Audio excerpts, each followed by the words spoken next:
The Armenian authorities say that almost the entire population of 120,000 ethnic Armenians are now gone from Nagorno-Karabakh, which came under full Azerbaijani control last week. The self-declared Republic of Artsakh, established there 32 years ago by ethnic Armenians, ceased to exist. Tens of thousands of refugees have been provided with temporary accommodation inside Armenia, but there is still many in need of a roof over their heads.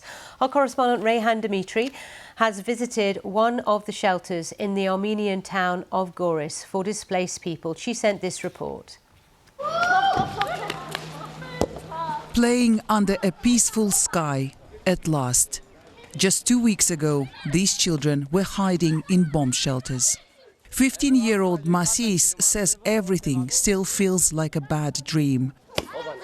When on September the 19th, Azerbaijan launched its military offensive to establish full control over Nagorno-Karabakh, he was at school in his hometown of Martuni. At around 2 p.m., we finished lessons at school. I was on my way home with a friend. We heard loud banging at first. I thought it was a military exercise. Then the explosions started to happen one after another. We ran to the nearby police station to hide in the basement to save our lives.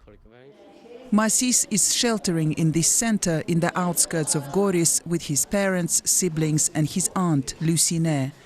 Everyone here is traumatized by the violence and the sudden uprooting from their homes. We didn't imagine that all this would happen to us, says Lucine, the mother of 4. We have been abandoned. We're alone, she says.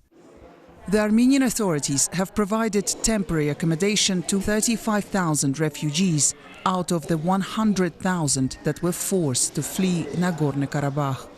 But this shelter is the initiative of a local non-governmental organization, Women in Network. We adopted our hall as a shelter, providing them accommodation, food, some hygiene items. This warm and welcoming place is only a temporary solution for Karabakh Armenians that are still coming to terms with the events of the past weeks.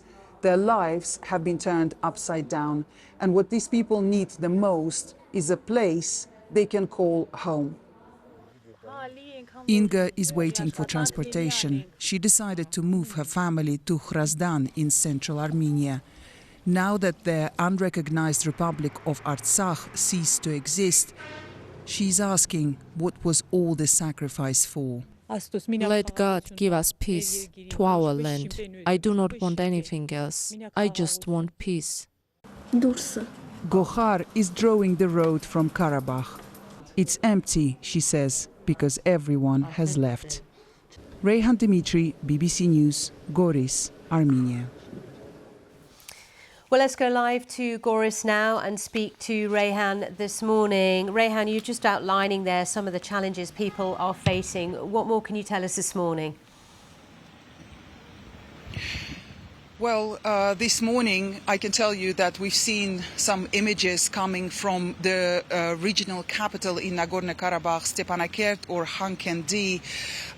Some crews were allowed there, and it just showed a completely kind of desolate city because almost entire population is gone. It showed pictures in the main square in Stepanakert, or Hankendi as it is known in Azerbaijani, emptied out with lots of scattered chairs, stray dogs wandering around in search of food, lots of strollers or kids' toys left behind. So this is the situation now in Nagorno-Karabakh, and this situation is being described by the Armenian authorities as ethnic cleansing. They're saying that the actions of Azerbaijani government, its military offensive that was launched on September the 19th, forced these people to leave their homes, to leave their entire livelihoods behind.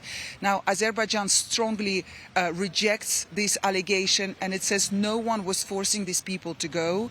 They chose to do so freely. And yesterday, Azerbaijani state media showed 2 ethnic Armenians being registered with the Azerbaijani authorities to remain in Hankendi. And the Armenian government from the get-go has been very clear that everyone is welcome. They will try and accommodate everybody who flees across the border, but we are talking tens of thousands of people now, aren't we?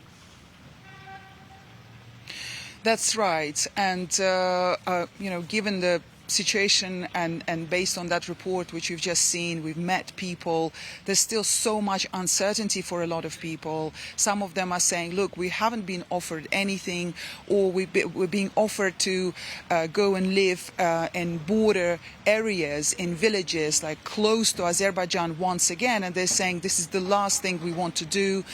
We don't want to be displaced once again. People are incredibly traumatized, but yes, they just want to go somewhere and where they can base themselves. And at the moment, it looks like the temporary solution has been found for the vast majority of these people, but it's only a temporary solution. OK, Reyhan, for now, thank you so much. Reyhan Dimitri in Goris for us.